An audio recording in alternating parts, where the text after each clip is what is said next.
All right, so this is my wife's 2019 Nissan Murrano. This is the big one, the platinum, whatever. So anyway, it does take 0W30 or 0W20, excuse me. 0W20. All right, so I went to the store today, and this Murrano takes 5.1 quarts. Well, typically they sell them in the 1 quart or the 5 quart, and I saw this one that said 6, and it's also supposed to be less plastic, and it was cheaper. This was only $2 more than the 5 gallon. If I'd have gotten a 5 gallon and a 1 gallon, it would have been 20 for the Walmart brand, the standard. They're all fine as long as they have this ASE seal, whatever you call it, the seal right here. See that?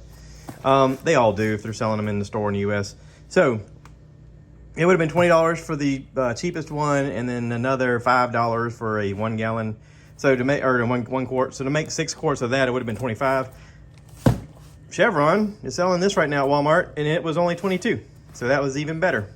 Now the air filter that I normally use, 43, I think it's 4306, is the Fram one that I normally use, was out because there's no space on the shelf. Because everybody's vehicle now has 30,000 different kinds of air filters, and Walmart has not thought about expanding their space, because they're like, if you want to buy it here, you will, and if we don't have it, you'll find it somewhere else. That's kind of seems to be their thing. But I found this. This is something Walmart makes, I guess, because it's their same brand. It's SuperTech. This is $27.50. I looked it up online. Same exact filter, except this one's white and the other one had an orange rubber gasket. It's the same filter. This was $8, whereas the Fram one was $13. So I saved a little money buying this one, and plus I needed one, and this is the only one I had. Now, I do like the Fram Tough Guard oil filters. This is the TG6607. These are rated for 10,000 miles. So is the synthetic. So is the car. A lot of people talk about Nissan Murranos and this and that and the other being, 5,000 miles is the standard, where on the dash it's going to tell you it's time for an oil change. If you're using synthetic, you can go 10,000 miles as long as you're, not doing crazy driving. My wife just drives it back and forth to work, or we drive it on the highway. So it's not like it's off-roading or going in horrible places and such like that. So every 10,000 miles, I change the oil. When it gets to 5, I just reset the thing in the dash. Then it gets to 10, time for an oil change. All right, so special shout out, thank you to Danny McWilliams for this really cool LED light bar. It's super light and super handy, and I've banged it on all kinds of stuff, and we've stepped on it, and it's super bright and flexible, and well, not flexible, but you know what I mean. It's handy. It never gets hot. It's LED, never gets hot. It's amazing. Technology is so cool. So anyway, I'm gonna change this stuff here and get her all fixed up and have her ready to rock and roll. Okie dokie. All right, now under the Murrano, a good jacking point is right here.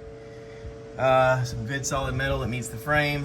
I put some jack stands alongside just to make sure nothing hits.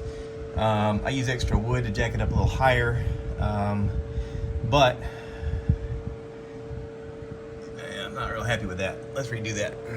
Now, I've watched videos where people take the wheel off and undo the plastic around the wheel well to get to the oil filter, because the oil filter is like right behind the wheel. But I've done this enough times that I can just get to it from underneath. You do need a flathead screwdriver, because you got to pull these little plastic pins out, and you got to have an oil catcher and some tools to unloosen the oil pan. So anyway, I'm gonna climb under here. If you're using one of these type pans, make sure you take this cap off right here, because last time I did this, I forgot to take the cap off, and the oil was a little warm, and I had to dunk my hand in there and pull it off. But take the cap off before you go digging around in there. All right, let me get under there. All right, so up under here, you got these little pins. Can you see that? You get a screwdriver. Oh, and you just pry it up on one side. I'm doing this with my left hand. I shouldn't be. I should do it with my other hand. Hang on. I gotta move up. I gotta change hands, y'all. Let's get one closer. I'll show you one closer, and then I'll just do the rest. How about that? All right, so there's one. You put it under the edge.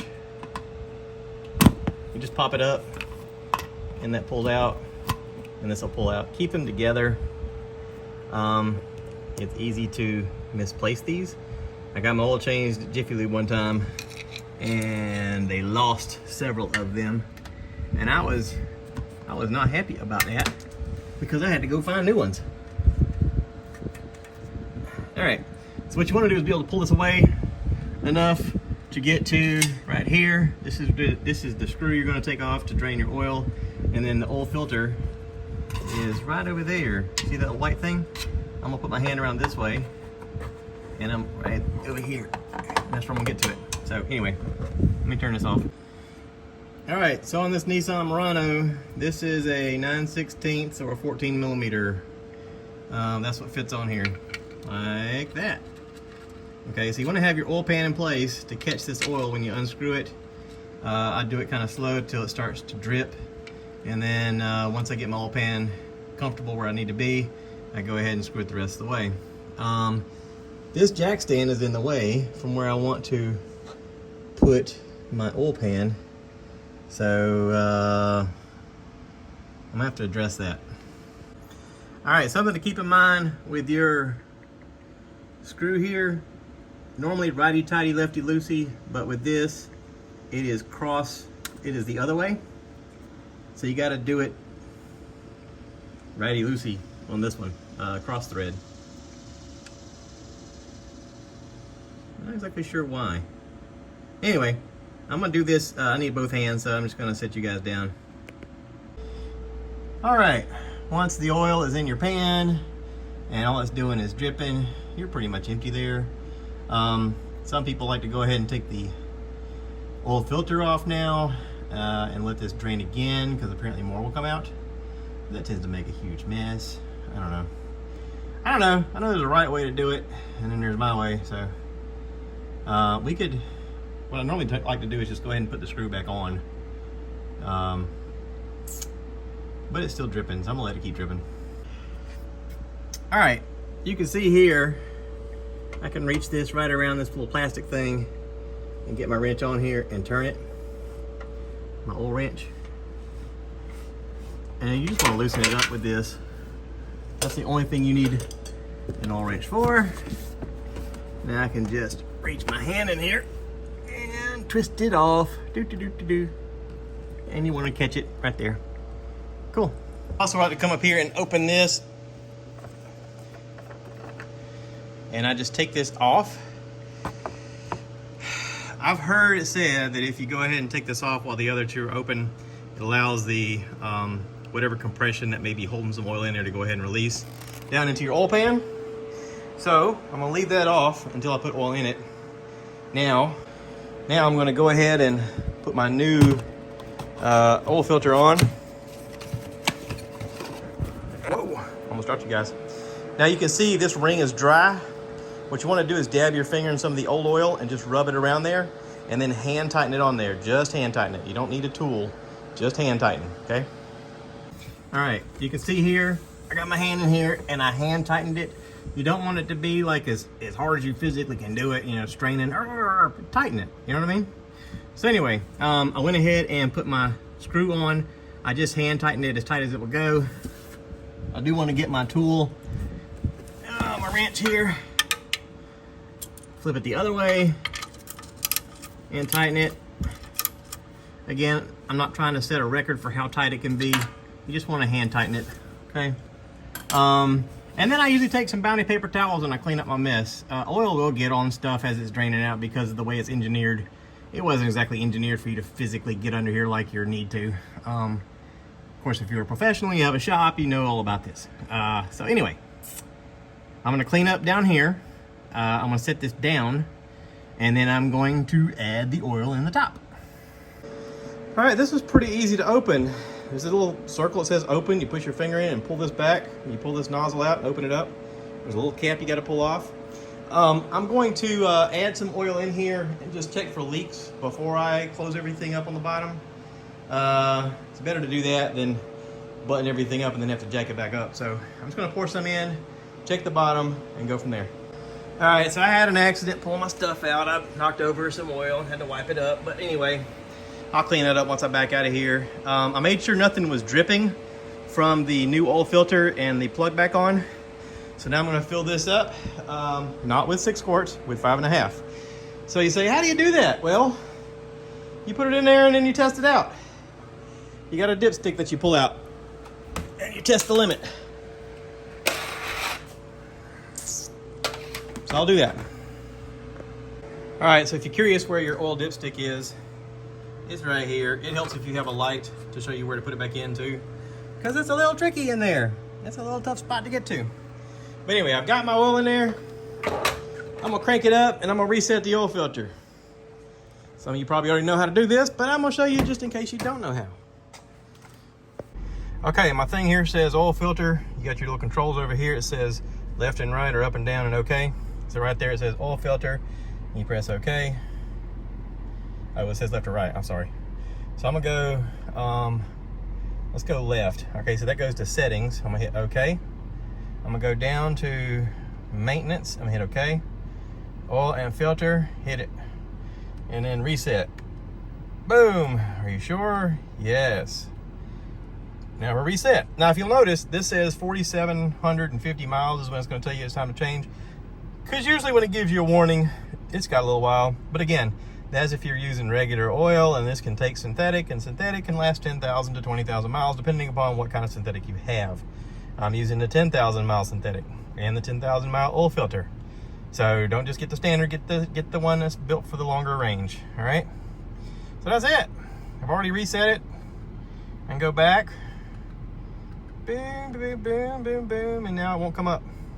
And we're all done, yay.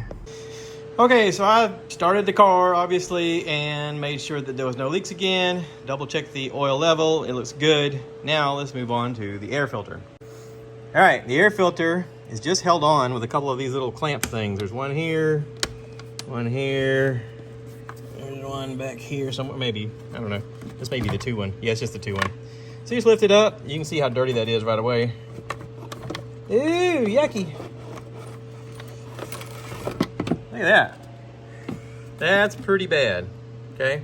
But you really don't need to change it if you just do regular driving on the street, but about every 10,000 miles, these are fine. You just want to get it changed. Past that, like I said, I went with, this time, a Super Tech air filter, name brand. As you can see, is exactly the same size as the Fram. Same thing, way cheaper. So slide this in here. All right, when putting this back on, there are 2 little openings with 2 little plastic tabs on the back of this. You gotta slide these into the tabs, push it down, and then latch these. And when you latch them on, they'll make a distinct clink sound like they're secure. And then you just wanna wiggle it, make sure that it's not gonna come loose. If it comes loose, you don't have the back end. So work with it a little bit, get those back ends in those 2 little holes, and then pop the clamps back on, and you're good to go. I probably need to wipe this down so my wife won't be like, why is my engine dirty? It's not, it's the air filter. Anyway, you know what I mean. I'm gonna clean this up for her, so she'll be like, ooh la la. Hey, that's a lot better. So I just took a paper towel with a little bit of old oil on it, because this is plastic. It's made of the same stuff basically. You just wiped it down. It makes it all shiny, nice and shiny. You always want to double check your battery, just make sure there's no corrosion on it. If there is, clean that up every time you do your oil change. And look over your hoses, make sure there's nothing that looks like it's going bad or loose. Check out your reservoirs for your brakes and your steering and everything else, and top off any filters or fuels or whatever fluids you need. I'd say that's good. I'm gonna back this out of here and clean up the floor from the oil that I spilt. And we're gonna say this job is done.